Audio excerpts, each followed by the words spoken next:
یعنی گویا کہ جو ہم کہتے ہیں اولاد کا نیک ہونا بڑا ضروری ہے، وہ کیوں نیک ہونا ضروری ہے؟ کیونکہ یہاں اولاد آپ کو فائدہ دے نہ دے، اگر نیک ہوگی تو آپ کے جانے کے بعد بھی آپ کو فائدے دیتی رہے گی۔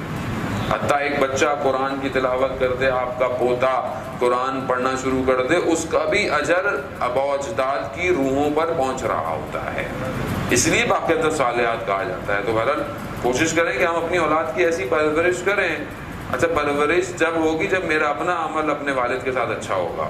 جب میں آج اپنے والدین کے ساتھ اچھا ہوں گا تو یہ خود بخود اچھا ہوگا۔ کیا آج میں اپنے مرحومین کے لیے کچھ کر رہا ہوں؟ اپنے اگر میرے والدین نہیں ہیں، خدا نخواستہ دنیا سے بہرحال جانا ہی ہے ہر ایک نے کسی نہ کسی نے، یا اپنے پردادا دادا نانا، ان کے لیے میں کبھی دعا، کبھی فاتحہ، کبھی ان کے لیے کوئی کار خیر، کبھی ان کے لیے صدقہ میں دے رہا ہوں، اگر میں یہ کام انجام دوں گا تو کل میری اولاد بھی میرے لیے یہ انجام دے گی۔ انسان کو تربیت جو ہے وہ اپنے وجود سے سکھاتی ہے۔ تو بہرحال وہ انہوں نے بعد میں دیکھا کہ اپنے والد کے چہرے پر، ہونٹوں پر زخم ہیں، تو کہا کہ بابا جان یہ آپ کے ہونٹوں پہ زخم کیسے ہیں؟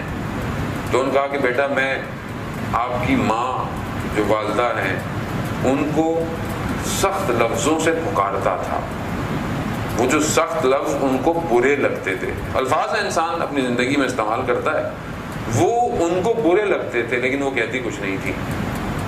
اس وجہ سے اس عالم میں میرے ہونٹوں میں زخم ہے، جا کر میری طرف سے اپنی والدہ سے معافی مانگو کہ مجھے معاف کر دیں، ورنہ قیامت تک میں انہی زخموں کے ساتھ رہوں گا۔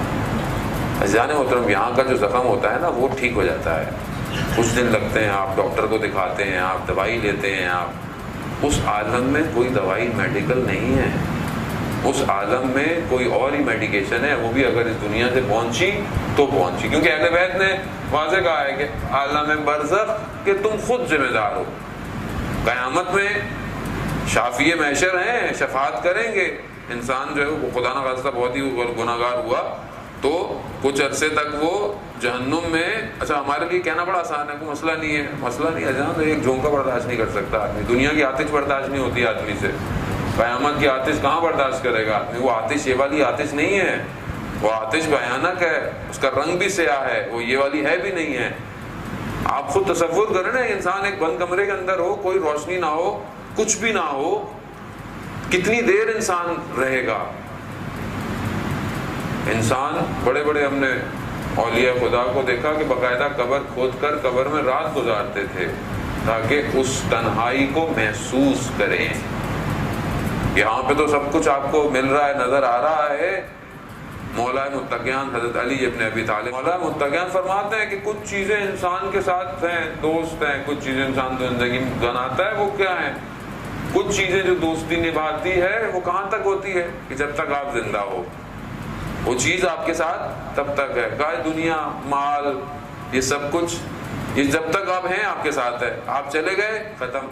کہاں کچھ ایسے ہیں جو آپ کے قبر تک آئیں گے، وہ کون ہے؟ وہ آپ کی اولاد، آپ کے گھر والے، بہت ہوا دوست، اور یہی اچھے دوست اگر جنازے میں ہوں تو یہ پوچھتے ہیں دفنائیں گے کب، کتنی دیر میں دفن ہونا ہے۔ یہی ہے نا انسان کیا ہے، جب آپ خدا نہ انسان کا دوست چلا جائے کہتے ہیں کہ تدفین کب ہے، بس دفنا کے قبر میں چل دیا بس۔